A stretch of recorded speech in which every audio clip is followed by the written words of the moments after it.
Check it out. So we're not going all over the place, All right, basically. cool. So first question is, do you think people will continue to watch if they keep doing the cheap shots? Cheap shot after cheap shot. All right, so I'm in agreement on what Monica McNutt was talking about, was alluding to today. It's not that she is the only one getting cheap shotted. That was a cheap shot, yes, and that is not something that the WNBA is doing altogether. If you watch the games, they've played 11 games so far in the WNBA, and this is the only time I've seen that she got cheap shotted, and it's been 11 games in, and she had a phenomenal May from what she did in her rookie season. But how come no one talked about the incident that happened with Angel Reese when she got hit by Alyssa Thomas? Come on now. And Alyssa Thomas got ejected during the game. So why wasn't that a topic on First Take or Undisputed? That's what I want to know. This is not something that's going just because it's Caitlin Clark. This is the WNBA. It happens. It happened to Candace Parker. It happened to Maya Moore. It happened to Diana Taurasi. It's the WNBA. It's going to happen when you get into the league. It's a physical league. I think a lot of people don't look at it that way because it's women playing basketball. But I grew up watching men and women play basketball. My sisters play basketball. My cousins play basketball. I play basketball, and everyone got physical. Didn't matter who you were. Didn't matter what your race, your gender didn't matter. It was a physical game, plain and simple. So I don't think that cheap shots are going to continue to happen. And if you look at the young lady that fouled her, that's just her MO. That's just what that's kind of sort of what she is. She's done that in the WNBA for a while. It's not like she just happened to do it because it's Caitlin Clark. And like Monica said, in a couple of plays before, she got elbowed. So she was pretty much retaliating. Now it was a dirty play, yes, because she just bumped her and flat her down. But it's not. I don't think it would have caused. Maybe it would have caused some kind of injury, but it wasn't that. It wasn't like she got pulled down from a layup and got slammed on the floor. It wasn't something like that.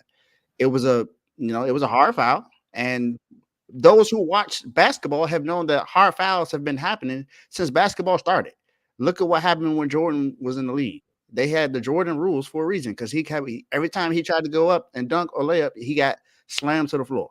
We saw that happen. We know that the NBA isn't as aggressive as now as it was then because rules have changed. A lot of stuff has changed since then. But in the WNBA, it's still if you look at it now, the WNBA is still at its beginning stages.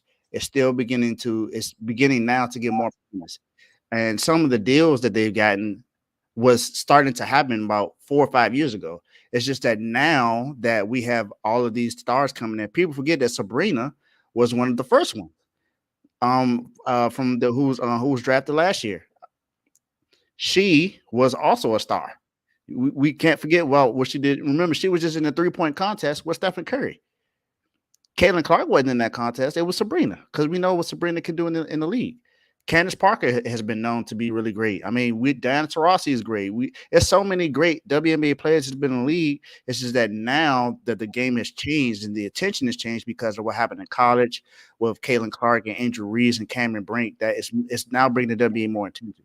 So I don't think that the cheap shots are going to continue. And I think some people may not want to tune in, but that's because those are the people that weren't looking at the WNBA in the first place. They don't understand the game, and they just think that just because it's women, they shouldn't be physical. It's basketball. Don't treat it different just because they're women. They don't treat it different, so you don't treat it different either. I agree with you on that one, Dave. And like I said, what really got me into watching the WNBA more effectively was, I think it was the one All-Star game, and I was watching them go at it. They weren't even shooting threes; they were going off layups, and they was getting physical. I was like, "Oh, that's a foul in the NBA." Oh, that's a foul. I watched about 4 plays and I said, "Oh, that was a foul." I said, "Oh, I'm locked in now." They get way more physical then because every time Steph would go up, somebody look at him, up foul. I'm like, he didn't touch him. Like, man, what the NBA or the basketball I know about, man. Imagine you playing. I was about to go. Never mind. Look, when I was a kid, we had a basketball court in the alley. It was somebody else's. They had it over top of their garage. When you used to go up for a layup, you get pushed right into that garage. I think I got CTE from it. I don't know. But look, that's just how physical games were back then. 33, 25, 21, wherever you at, you already know how it is. That's 1 versus 20. 1 versus. So for the new kids, that 1v, that's a whole nother thing. But do I think people will stop watching? No. Because like I said, the physicality is there. This actually got more eyes on it. I think some people are more so upset about the sports pundits who are making it seem like, oh, that was a dirty play. This was that. They're more so mad at them because it's like, well, this is what you all want in the NBA, right? The ladies is just showing y'all that, hey, we hoopers too. And this is how we get down. If you gonna talk trash after the rebound and you want to elbow me, I got you. When you about to inbound the ball, watch your back. Or as Martin would say, guard your grill. It is what it is. Caitlin tried to get her back. Caitlin talked trash. And then people got mad because Angel Reese got up and was like, yeah, I'm Angel Reese. I'm also upset because, again, what you said, Dave, when she went up for that layup and we seen her bring her down with the WWE flop, she just looked and said, sat there, said, I'll be all right. So look, physicality is physicality, and it is what it. I like that comment too. I do too. I think that's absolutely true. I feel like the women's league is seen to be wimpy versus the men's league. I think that's what a lot of people's true heart is coming out. I mean, Joe, how you feel? All right. So I like what y'all said though. I'm going to talk about what y'all said. I'm going to kind of piggyback off y'all.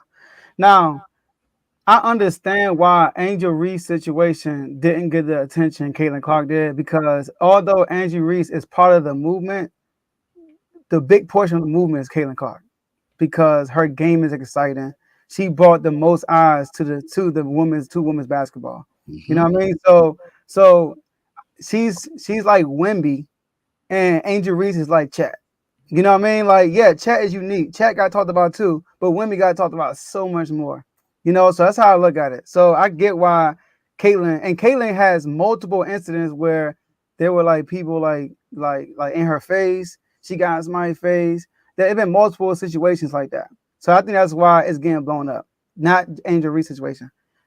But like you said, Dave, Kennedy Carter, bro, this is who she is, dog. Like now look, I don't want to sit up here and act like I watch the WNBA year in and year out, because I don't.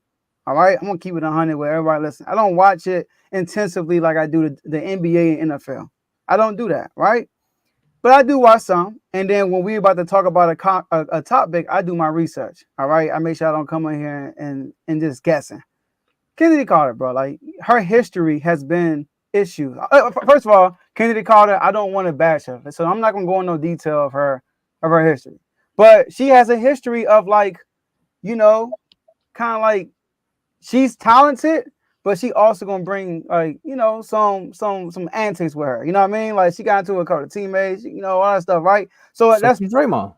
Like Draymond, basically, right? But she ain't known as being a dirty player like Draymond be labeled as, kind of. Draymond not known to be a dirty player though, but I guess this year was wild. But you get what I'm saying though. That playoff game, some Kings fans would disagree too, Joe. But yeah, the 2016 run, Steven Adams kick, LeBron kick, and the 8-time stomp. You're right, but all do the same thing. But you right, choking out Rudy Gobert. I mean, all right, keep going. You gotta protect your cookies when you're around Draymond. Hey, you're right. Because look, so she got a reputation. So the fact that she did it and everybody's blowing it up shows you that people don't really watch, right? It just proves that point. Number one. Now, Sabrina. Now, I know that you said last year Sabrina got drafted in 2020. She got drafted the same drive as Kennedy Carter. Like, she was first overall. Kennedy Carter was fourth. Shout out to Kyla. She was 23rd. Went to Connecticut. But and at the time she ain't like that. She like, I should have been number one. That was her. She put down. It was in the paper. She was all like, yo, I should be number one. She had beef for Sabrina, but she had like, oh, when I see Sabrina, it's gonna be tough. But everybody's blowing it up. This is not like what happened to Caitlin Clark, bro. It was something you see all the time. Did we not see her? Everybody forgot when LeBron came to the league. The whole Cleveland Cavaliers got a whole compilation video of them killing LeBron. Facts, they was going in on him. Man. Like, come on, y'all. This happens. Like, when Steph, I know, shout out to Tay mentions in the WNBA chat, Steph Curry. How many times people try to be physical with Steph Curry when he was young in the league? Because he was he was young when he actually was people looked at him like, oh, like when he was an MVP, people try to get physical with him, but he had a Draymond on the squad, so it was a little different. But it happens all the time when people come into the league and it's like, welcome to the NBA, or welcome to the NFL, welcome to, like, no matter what, no, welcome to the NHL. This happens in all sports. So they blowing this up. Like, I hear people say, let her cook. She's the cat. Ooh, let her cook. Are you serious, bro? No, when she want to cook, we going to play. Talking about. So, but, yeah, man, I have no issue with Kennedy did. Obviously, it's a dirty play. But when I say I don't have an issue, I'm not overboard like everybody else is. Like, I'm not like look, Jay wanted to comment. Lonzo Ball, what Pat Bev do to Lonzo? Remember his dad kept talking? Strap that man up. His dad kept talking, bro, and he had a target on his back. Chris Paul. But nobody felt bad with Lonzo. Did anybody feel bad with Lonzo? Or then everybody was like, bro, LeVar, shut up, bro. Ain't nobody say, oh, they too hard on Lonzo. Ain't nobody do that. At the end of the day, it's not men doing this to Caitlin Clark. It's other women. It's part of the league. Every level is more physical. What Caitlin Clark say? Hey, it's going to happen. I just got to get stronger, and I got to not let it get in my head. Kudos to her. She's not complaining, so why are we complaining? Just like Caitlin Clark wasn't complaining about Angel Reese doing this, why are we even talking about it? You know? So it is what it is. I think to answer the question, no, they're not gonna stop watching. Hey, like Tomo said, first, like Monty McNutt said, it was the first topic on First Take, the first one, and that was the longest segment I've ever watched on First Take in a long time. That was a 40-minute segment. 40 minutes. When last time? I mean, when people win a championship, you don't get that long segment. Come on now. So listen, if this what it takes to get the eyes on there, hey, let them use all the negativity to get the eyes, but make sure you balling while you doing it.